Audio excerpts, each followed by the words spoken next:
In this episode, Dieter J. Runge, Stephane Huyghe, Jan Hinrichs, and Eddie Arrieta come together to talk about podcast creation, from concept to community. Drawing from their own journeys, they share their perspectives on what it takes to launch, sustain, and grow a podcast within the language industry and beyond. Enjoy. And he had all these props from all these classic horror movies prominently displayed in his house, and I was like, what, wow, that's like the original, like, whatever mask from this movie. So yeah, it was super cool, but it's also very odd to walk through a house where the decor is very horror themed. That's the cool thing about living in San Francisco. I don't know how it is right now, but back in the day when I lived there in the 90s, the cool thing is that you would run into people, right? Yeah. So you run into Sean Penn, or you run into Tom Waits one day. I open up the door and boom, there's Tom Waits. People that you'd be listening to music-wise for 10, 15 years, and then all of a sudden they're across from you in the street, and it's just they were mostly very disarmed too, because it's San Francisco. It's not like LA where people are a little more, trying to get close. It's more like, hey, what's up? What's up, Keanu Reeves? That's kind of the vibe in San Francisco. People will let you sort of go on about your life, but they're definitely friendly. The cool thing about the 90s, and I don't know, you were there in 93, is that, sorry, I've totally hogged the mic here. That's it. We were all there. We were all there. We're not so young. But remember, like, when Wired magazine was coming up, and like all the startups were starting to happen in the Bay Area, and you would go, because you lived in a loft in the city and stuff. You'd go to loft parties, and some of these folks that were pioneers, like innovators, would just be there. Survival Research Labs, SRL, would throw these like bizarre parties with giant Tesla coils in these houses and stuff. And you'd go in, and it'd be like Jaron Lanier, basically the godfather of VR, would be sitting around, and just hanging out. And it was such an amazing a time that you wouldn't, like, it's just a moment in time where San Francisco Bay Area was just exploding, and I think I would contribute that a lot to my motivation to start a software company, to be honest, because when you're around that energy, you go like, well, why not me too, right? And I don't think if I hadn't landed in SF, it's a really big part of my DNA. I think it really is, and it is for you as well. Yeah, it's actually, the way I got started in localization, it was in San Francisco as well, and it was at a company called eTranslate. They later became translations.com, and they're now part of TransPerfect. Yeah. But that was in the heyday of the .com. Yeah. Every Friday we had happy hour. And one service of the company would organize the drink for the happy hour on Friday. Of course, after like 3 months, they decided we maybe shouldn't do this because somebody might plow into a wall, and it might be a liability for the company. But that was the way, people would come to work on rollerblades and weird stuff like that. So those were the .com days. And you never really question, because you walk into parties or just events and things, and you'd see something that would you'd be like, well, that's peculiar. But then again, you'd be like, it's San Francisco. Of course.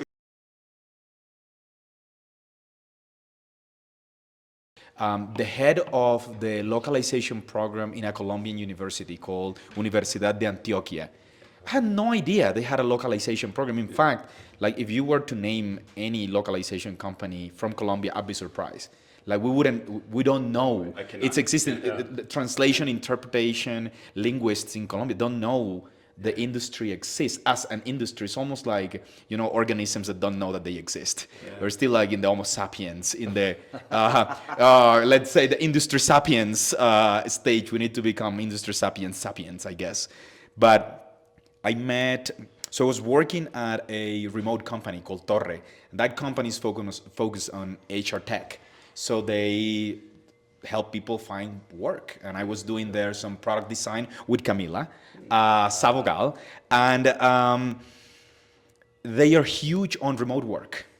So I started getting really interested on remote work, and then I was like, you know what? I think I don't want to go back to an office. Like, it's great to be involved locally, and I'm like super involved locally at my hometown. But remote work has allowed me to go back to my hometown. My wife is from my hometown, and then I was like, after Torre, I'm like, I don't think I wanna like go back to an office, like even if it's tech in Colombia or like anywhere else. Like if any company tells me like you have to go to the office, I'm like, I don't know, maybe because I love traveling and I love making global connections. And then Nimsi was looking for someone in sales. And I was like, you know what, this actually fits me. And then Nimsi is like, no, we're part of this industry called localization. I'm like, what is localization? And when it was explained, it was like, okay, kind of makes sense. And it's like, okay, we have LSPs, and then I start hearing all the acronyms. Like now it kind of makes sense, but like when we're talking about like it's just really weird, all the like the acronyms. But it just what helps us conceptualize what we're talking about. And then from Nimsi, Renato was like, well, you've been working in PR, you've been working with startups. Seems like multilingual might be a better fit for you. And I was like, you know what? I think it is a better fit for me. Because of what multilingual does in the industry, right? Like it gathers knowledge and people. Can I say one thing about multilingual, actually? I've said this before in different ways, but I'm so excited that you're there, and lots of folks that work at multilingual. When I started in the local business, I started at Lionbridge, and one of the things that I always looked forward to were the copies of multilingual that would show up in the lunchroom. And that was 2003, I believe, somewhere in 2003 and 4. Nearly the beginning of when Multilingual magazine started, I think. I don't remember what year you guys started, but every day, and now, I'll tell you this straight up, because you're the CEO of Multilingual, I don't get a lot of personal mail. I don't get any mail, like except bills, mostly. The one happy piece of mail that I get, like religiously, is a copy of Multilingual magazine, and I love it. It's like brightens my day. So I want to give you guys major props. I love it. Since we're doing a commercial for Multilingual, we should continue. What do you think? We're doing an odes to Multilingual. Give the love, share the love. So, Eddie, I got to tell you, I mean, I'm a big fan of yours, but I'm an even bigger fan of Marjolaine, so you'll forgive me that we speak the same native language. So I shed a tear once in a while for Marjolaine leaving Multilingual. You'll forgive me. But I'm very happy to see she's a bit more involved now. So, hopefully we're going to see her back at Gala or one of these conferences soon. Yeah. And if not, Marjolaine, it's time you come and say hi again. And it's so funny because we're not going to talk about localization. We're not going to talk about, but we were talking, Dieter was saying he has the equipment that he wants now. Yeah. I'm far from it. It's actually really expensive to like get stuff going, like so we're in Mexico City for the ones listening. Right? We're in Mexico City. We are here for Vamos Juntos. And then I was thinking, okay, should I bring like the microphones I have at home, the lights up? It's so big, all these cords, all this stuff. And I'm far from like what I think we should have. But Jan, you said you are really far. You don't like the sound of your voice. Why? Exactly. So this is funny because I don't know how you started, but I started with Amazon, of course. There was the most inexpensive light set I could buy because it was like, do I want to become a YouTuber? Is this just a crazy idea now, or will this become some serious issue? So don't invest too much. So I started like with low budget stuff, and over time you start investing and a new mic and a new mic, a better camera, a better whatever. The other day I bought a new phone, and I realized that the phones have so good quality, so I'm now recording all the time with my phone. And setup, I think this is a funny thing because it's also a big headache. We are doing podcasting ourselves, right? So most of the time we are alone, building up everything. You are the light guy, you are the sound guy. You have to control so many things and run the show. and run this thing. So All of it. you guys. A lot of things to think of. You know what the best thing is to get the best equipment and the best setup without any headaches. You should have a 19-year-old son like I do, who's interested in podcasting and YouTubers, and then he comes and gives me suggestions and says, "Dad, you should do this, you should do that." The most complicated thing I did in my setup was getting a neon sign. If you ever need a neon sign, You're the man. I know all the companies in the world that produce them. I've talked to neon sign makers in Nigeria. Does it add signal noise to your audio? No, it works fine. Actually, what I would say, and this is a great tip if you're interested in it, and maybe you've seen my crowd and sign on my podcast. It really is sensational for what I paid for it. It was $500 or something. Didn't painted it? No, it was a light sign. It's not a painting.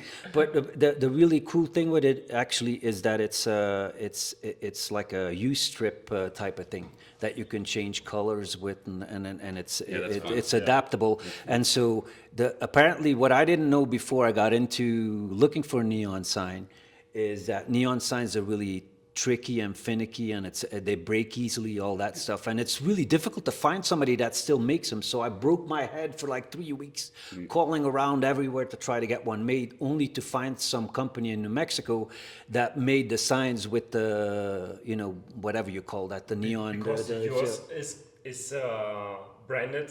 It's branded, yeah. Well, God, Hold on, I'm I gonna. was thinking about on air. Or love.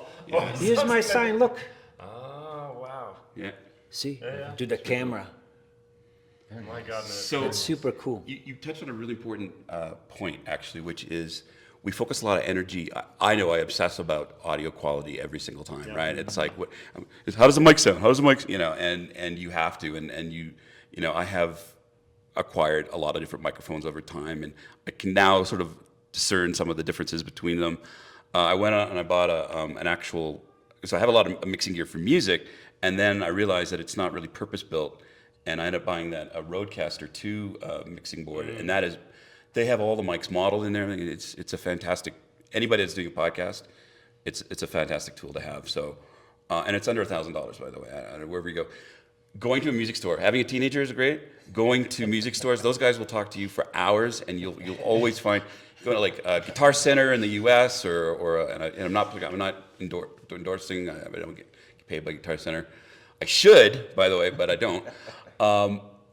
Going into your local music store, those guys, they know it all, and you'll get the best tips. But lighting, you ask anybody that's in the film industry, the first thing anybody that's really in the film industry will ask is not who directed it or who's produced it, but who lit that movie, because lighting. You've had remote guests on, and it comes up, and it's like, can't see the guest at all. Who's talking? Who's talking? Who's in there? I used to always be scared of because Riverside has this glitch where when you're with multiple people, you can see the quality of the other person is kind of low, but that's because it's beaming at the same time and it's recording at all different. That is a bit of a So it's actually really good, but you get the false impression that it's not recording well on the other side. It still will show you if they have insufficient lighting, though. And you don't want them you want to make sure that when you stop the show, they don't cut, and then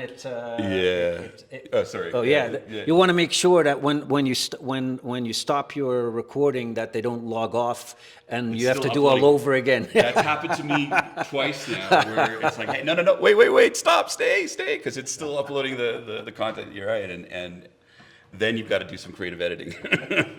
I think there's something to be said about also the quality of the content. People used to say that it was okay to have bad video quality and the audio needed to be perfect. Like you need to be able to hear it perfectly. I've recently realized, of course, that a lot of people realized through online articles and whatnot that a lot of people are actually listening to podcasts on YouTube. So like distribution is like key. Like you need to be everywhere. We use what's the name of the software we use? The application Castos. So we use Castos. It goes everywhere. You don't have to like manually post it everywhere. Just cast us, and it goes everywhere. Apple Music, YouTube, everywhere. It saves you so much time. But I think no longer can we say that bad video is okay. It's not. It's no longer. It actually okay. never has been. Bad video. I blame the Blair Witch Project on that one, to be honest. There was this, back in the day when that movie came out, there was this trend to go back into like cinema verite, like shaky camera, grainy, and it worked for that movie, right? But then it got overused, and then people use it as an excuse to have, crap video. It's not.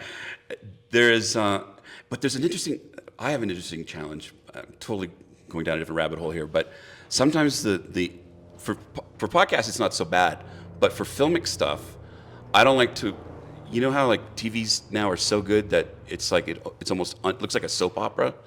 Like motion flow and clarity has made it so impossibly pristine that it loses its filmic aesthetic.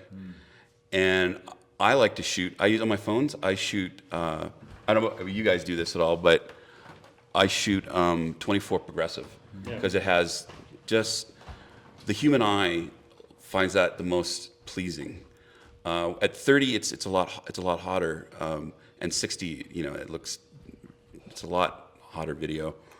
24p looks really nice. Yeah. This is the default. Yeah. This is our default, I think, at Riverside. Yeah. I think software is one of the things you have to invest early, because we started with Zoom.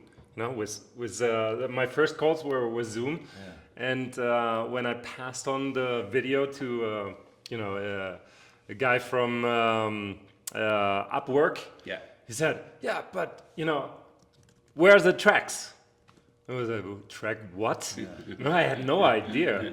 And he said, Zoom is just one single track. So you have voice and video on the same line. There's nothing you can do about it. Yeah. And so, investing in the right software up front, he gave me the tip with Riverside. And then I think then Crowdin took it over. BureauWorks has it now as well. Everybody is using. Are you using Riverside as well? Not yet. We use Zoom.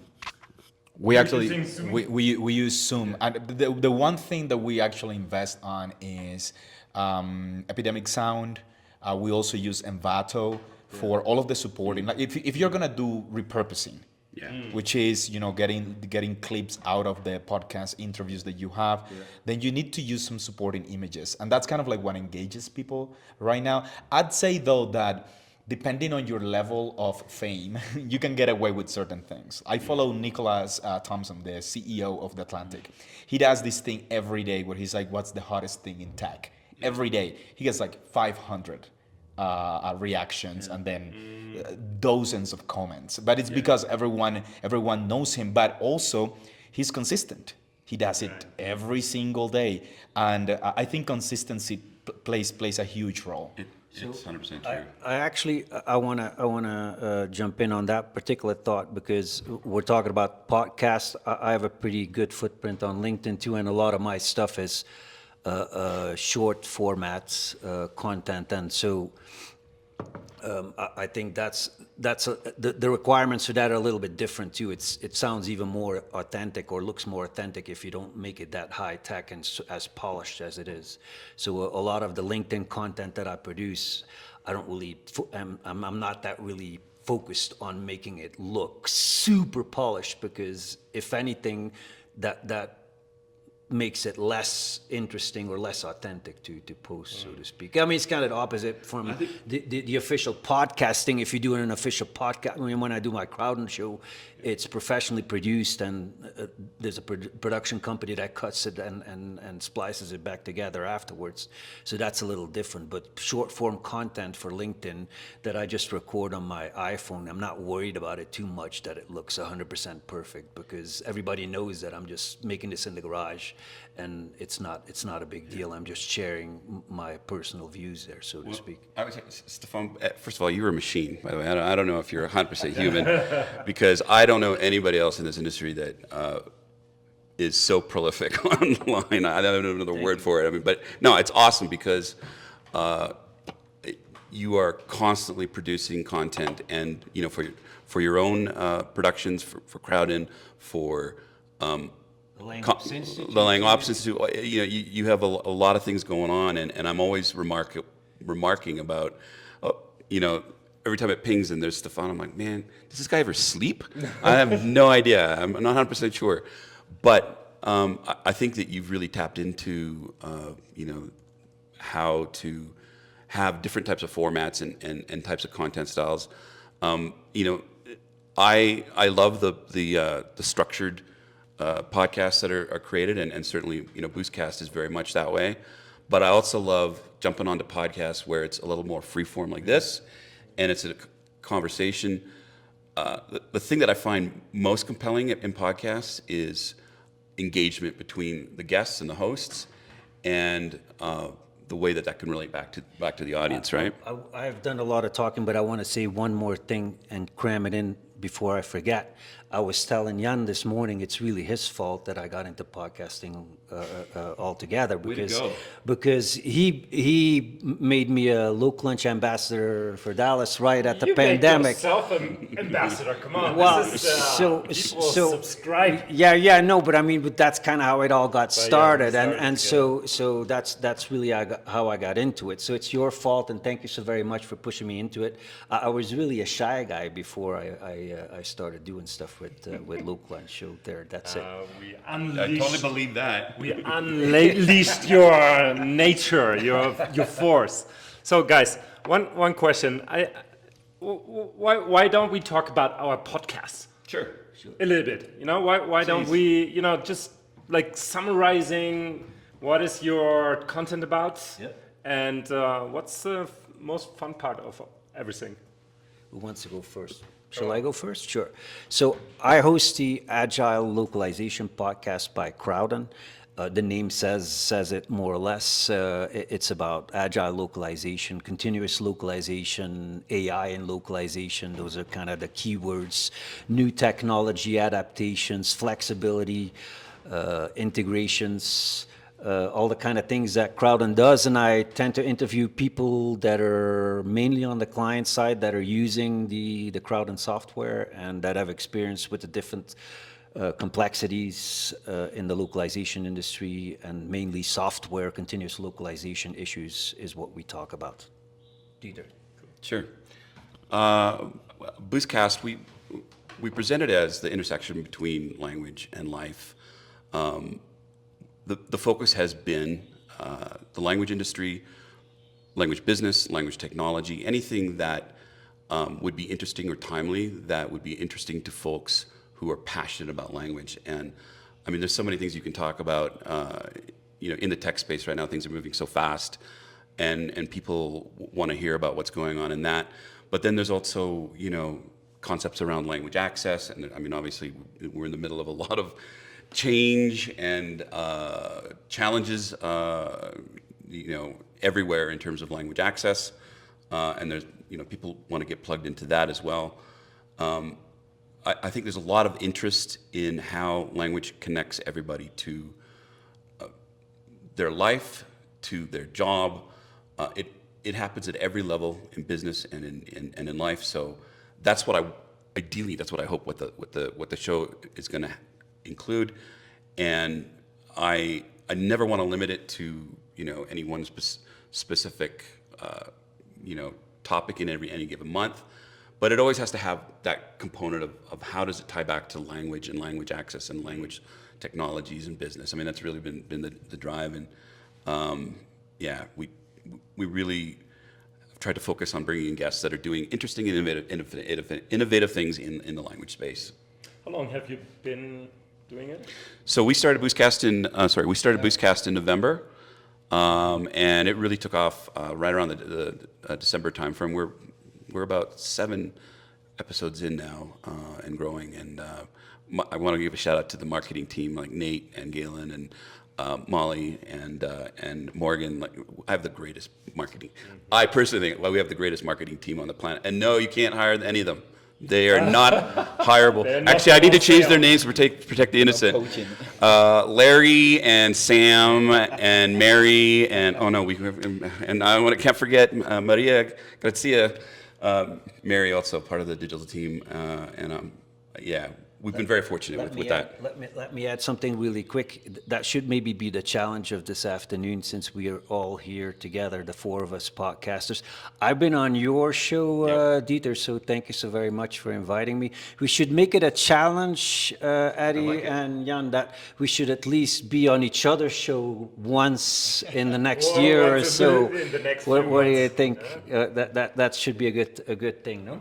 I think that's a great idea. We at MultiLingual, we're fortunate that we are a media company. I mean, this is what we do, right?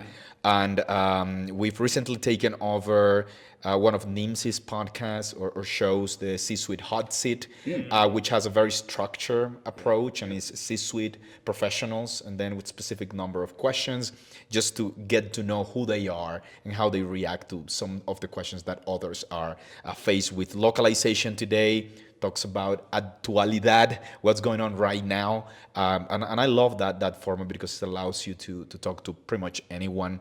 Lang Talent is one that we've recently started that is focused on human resources, which is one of the underserved communities in our industry.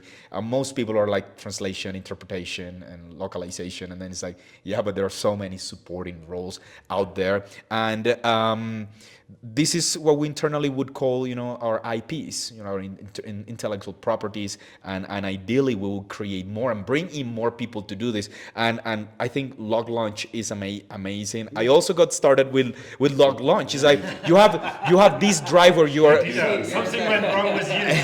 because you try to find a way. It's like where can we have these conversations? Where can we learn from others? And then Log Launch provides that stage. And it was really important for me to kind of get the confidence that I can ask questions at the very least. I can ask people, let's get together and talk about anything, and that's really good. And to talk about our newest IP in MultiLingual, I'm gonna invite our growth manager, who is right here behind that camera, Mila Sabogal, talk about Echoes of Meaning, which is our most recent IP.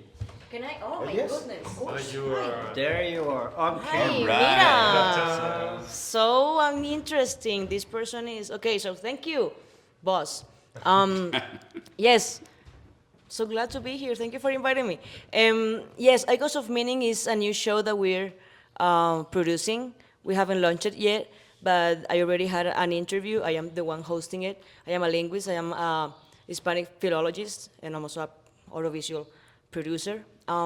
So I want to explore and try to illustrate on the depth of the crafts of interpreting and translating, because language is not only like this tool and this interface, is like the conception that we have on everything, right? So we name it somehow, and I think it's important that we elaborate on the depth of this Profession. Yeah, definitely. It's not only the profession, but what are the interpreters, translators, linguists talking about, because when we do that, we start understanding that what we do, the thing that we are trying to point out outside, is something that AI cannot do.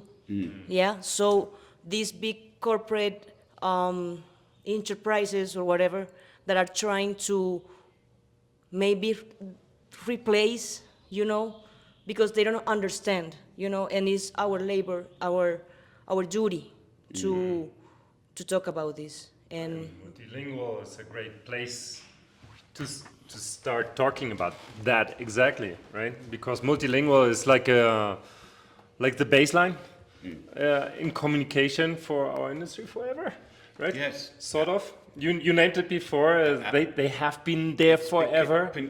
One consistent thing that you can count on. Yeah, exactly. So, just maybe just to finalize our small round here. So I started the YouTube stuff I think we talked, was it in summer sometime, right? So and it was like, so how can we, all this innovation happening in our industry, how can we open the door to the people to understand what's happening out there? Because as you mentioned before, we are in a big change right now. So AI is pretty, that's a very strong progress we're witnessing right now, and many people need to understand what's happening out there in order to take decisions of their future life, profession. Absolutely. And it's cyclical thing, but it's a pivotal moment. So, and the idea was, we have been working with TMS all the time for 20 years at Beluga. And, just to open the door, talk to product managers, because of so I have 2 channels. So one is Localization Expresso, which is a channel for our ambassadors, where we talk and bring people from our network, our community, talking about the places they represent. And then I have the tech channel, which is tech reviews, where we update on the latest in language tech. And I think this is where I started off with this, this feeling of, hey, it's there's something missing out there. And You're filling that gap. I try. It's very pragmatic. I mean, we're not talking about mental stuff. Yeah. We're talking about product, and we are talking about what's there, what's AI, and so on. I have a question for you, actually, for all of you, actually, all the 3 of you. If you could do a podcast, it doesn't need to be necessarily language, but I'm really interested to find out if you could do a sidebar podcast, and I'll start with you, Jan. And everything is within the realm of possibility. What would your other podcast be about? So just this morning, I was thinking about, okay, can I produce like shorts about setup, about life, just not anything specific, but what comes up every day. Today, whatever you have, you discover LinkedIn, a new feature. Tomorrow you have something with your Lightning, then you have something completely different. So I think these kind of just showing, your life. Yeah. I think that is something I was thinking about. Day-to-day things that happen. That's And part how of you deal with them. That's part of finding your voice. I was just actually, I'm going to use this kind of as a segue, Dieter. You can't segue from my question. No, it's going to answer. It's going to answer your question at the same time. I'm not that brazen, but the other topic that we're really working on with the LangOps Institute, and that ties into your the cameraman's activity that she was just highlighting as well. What we're doing with the LangOps Institute is kind of thinking long and hard about what the new activities are going to be of linguists in the future, and no doubt our whole industry is kind of morphing away from the traditional translation workflows that were TMS based, maybe because a lot of the content is being automated, and linguists are still going to have a very active role, I think, but it's going to entail many other things like data management, etc. So those are kind of the topics that we're exploring with the LangOps Institute, and we're going to do many shows on that. I think that I'm going to be spearheading there, and that'll be whether it'll be an official podcast, I don't know, but it'll be regular video footage and gatherings that will talk about that. So see, that answered your question, and it was structured at the same time. It's a masterfully answered, don't you think? It worked out. Yeah, it worked out. Right. So you want to take a shot at that? Eddie, what's it going to be? Yeah, I think, and it's interesting because I actually got started in college, where we had the first radio station for our college. It was a digital radio station because we couldn't have an antenna. Yeah. And a lot of the content we used to do was like life happening at college. I remember one of our most popular shows was one when the school banned smoking everywhere in the school, and then smokers were having their opinions, and then people had their opinions. It was very interesting. It was a little drama within school, but I realized that similar to you, Jan, like finding what's needed, like where the gaps are at, it's like where I liked to be. And I remember, Mila remembers this because Mila also had a video blog a long time ago called Viernes Zombie, which is like Zombie Friday. It's amazing. It was amazing. And the one we had was El Reporte. And we used to do what you would call the equivalent of the Daily Show, but for Colombia. Yeah. So like political satire. I love it. I love making fun of like political moments and situations. It's just It's a good time. yes, the more corporate you, and the thing is like for Latin America, it's not so common. Like here in Mexico, they have something called El Pulso de la República, very popular. And then you're starting to see different things, but at the end of the day, most people, especially in that spectrum, tend to be biased. And then they either lean left or right. So if they are leftists, they never criticize the right, and if they are right, they never criticize the left. And I think that's a huge gap still. And I'd love to come back to that because we did it for like 2 years. We're talking hundreds of shows, and it was so much fun. And for you, I want to say something really quick, Eddie. You're not going to get us to talk about politics this afternoon. I promise you. We're not falling into that trap. It's a slippery slope. It was very, very crafty the way you did that and tried to coax us into it, but we're not talking politics. Yeah. I'd like to pivot now to. what show would you like to do? So, obviously, in the past, I did music video shows, and one of the things I really enjoy doing is going out to shows from bands that are touring.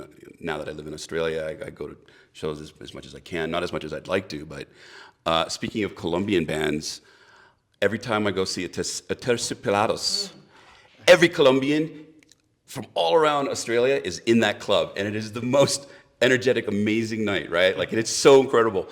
And it occurred to me recently that there hasn't really been a voice for bands, multilingual bands, and bands who do not sing in some of the more dominant languages like English, to talk about their music and how they have met with challenges touring in other countries, and the stories on the road for bands that come to different. I would love to do something around musicians and bands that come and perform and don't necessarily sing in the dominant language of that country, and what their adventures, funny stories, all of that stuff. Just get them in the studio, and there's some great bands. Sydney's a great place that a lot of bands come through, and there's always an opportunity. And I just want to get them into the podcast studio and be like, so what was your experience? And I think there would be an opportunity to do that. Would love to do this at all the language industry events as well. Like one night we all go out and see a concert, and then all the podcasters come out and hang out with the bands and do something. I don't know. It's still working on it. If you're interested in multilingual music, I think you and Jan should maybe start something in German. Yeah, absolutely. I'm just saying. all about it. I'm all about it. There's space. I have guitars. Should we? I'd say just to finish up, one that would be my question right now. One advice I would like to give anyone who is like watching this is like, actually, if these guys can do it, actually, if we can do it, anyone can do it. It's just a matter of like getting to it, recording it, even just with the phone and just getting something out. My advice is something I got from Farbad, the CEO of Unilingo, because I was kind of debating like, who should I interview? What's like my interviewee persona? And like, sometimes I should do this interview or that interview. And he just said like, just interview everyone you can. Everyone that comes across that you think you could talk and should talk to, just go for it. And like, don't overthink it. Just volume and just consistency. Just go out there, talk. So that would be my biggest advice. Just like, go out there. If you think you should talk to someone, even if you're doubting it, just record it. Just record it, edit it, put it out there. Once it's out there, it's art. and we are artists, I should say. You know, what's really, really cool, I think, when I started recording videos maybe 5 years ago, when I look at the stuff I did in that first year, it's really bad. But the cool thing, like with the LinkedIn content too, is it goes out there. The first ones, you're not gonna get a lot of response anyway. And to bomb early is probably the best lesson. And maybe the second piece of advice is exactly what we talked about before already. Part of getting on camera and doing podcasting or that kind of an activity is more about being brazen enough to come out of your shell and organize it. And there's a lot of moving pieces that you don't really know about before you start doing that kind of thing. And the best practice for that, in my opinion, is being a local lunch ambassador, maybe, because a lot of the skills that that are behind the scenes that you don't really would be thinking about podcasting, you know, booking guests, coming up with ideas, all the logistics that go into it. That's something you're going to get a lot of practice at when you're doing a local lunch organizing thing, right? And so you got to be careful that you're not only doing online ones. I got slapped on the fingers a couple of times in my day with local lunches there, but luckily I got started when it was the pandemic, so that gave me a lot of track on online editions, so to speak. So, but that would be my tip. Do you have a tip? Yeah. All right. Of course. So first of all, you know, you have to get stuff out there, as you said. This is super important. It's never good. It's always improvable. So continuous. Every video must be better than the other one, than the last one. It doesn't need to be huge, but you know, one single piece of your video production, may it be lighting, microphone, sound, video, you know, the script or whatever, you know, do it a little bit better and have a team. Yeah. That is, I think, you know, what you mentioned. I have also 2 people on board who are assisting with post editing and also brainstorming. You guys are the big production houses, I'm telling you. The support you get, I'm a lot more. But no, I mean, you know, just not to be absolutely alone. I think this is important.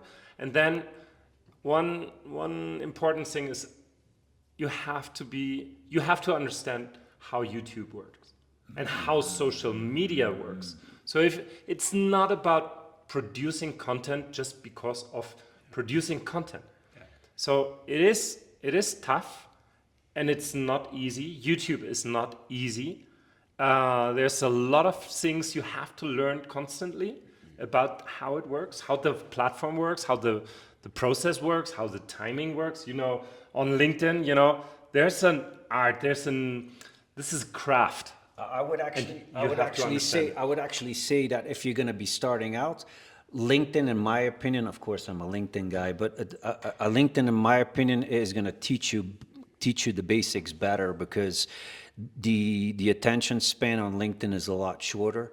So long format, in my opinion, is a little easier in that sense, because once you have an audience that is loyal and you stay in the same register, you're gonna get a return audience. But the attention span on LinkedIn is very, very short, and the time you get to convert people to a like or a comment, which is really what you're fishing for, is very, very short. So you gotta be really skilled at doing that part of the exercise, and that's something you learn by doing it on a regular basis. So that's kind of how it goes. Yes, you have to hook.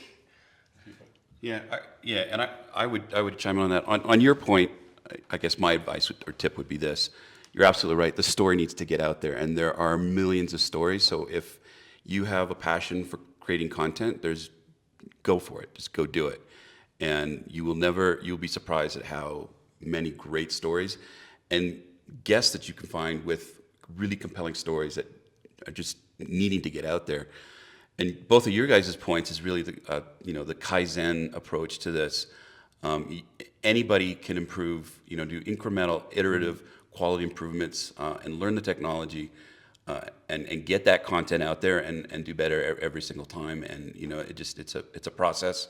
Everybody goes through it, and you just work on the craft, just iteratively all the time. It's the long game. Right. This podcasting or online activity is a long game, regardless. And so you're not going to create an audience overnight. You're not going to create a following overnight. No. You're not going to be able to get something going in just a couple of weeks. It's something you got to build. I think all of us have been building the audience that we're working on for many, many years. And everybody should, if you feel like you want to do it, you should be able to do it. Obviously, we all have tremendous riz, right? So you don't need, kidding. But it really just, inspiration is going to be the main driver. If you're compelled, if you have the passion for it, you will get the content out there.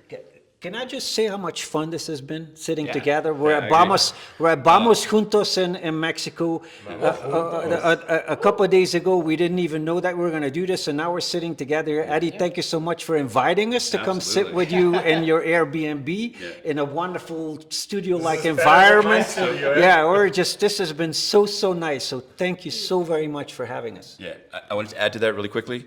Yes, thank you, Eddie. Inspired moment, and inspired for you to come up with the approach to this podcast. Awesome. And thank you for roping me in, because this has been fantastic. And I want to challenge all of you. I know we're headed to Gala. Most of us are. Yes. Let's get more podcasters. Let's do something like this, just as fun. Yeah, in Montreal. In Montreal. Yeah. I think we should do it. Yeah, we'll do it in Montreal, and like we say in Mexico, colorín colorado, este cuento se ha terminado. Se ha acabado, se ha terminado. Those tacos are not going to eat themselves.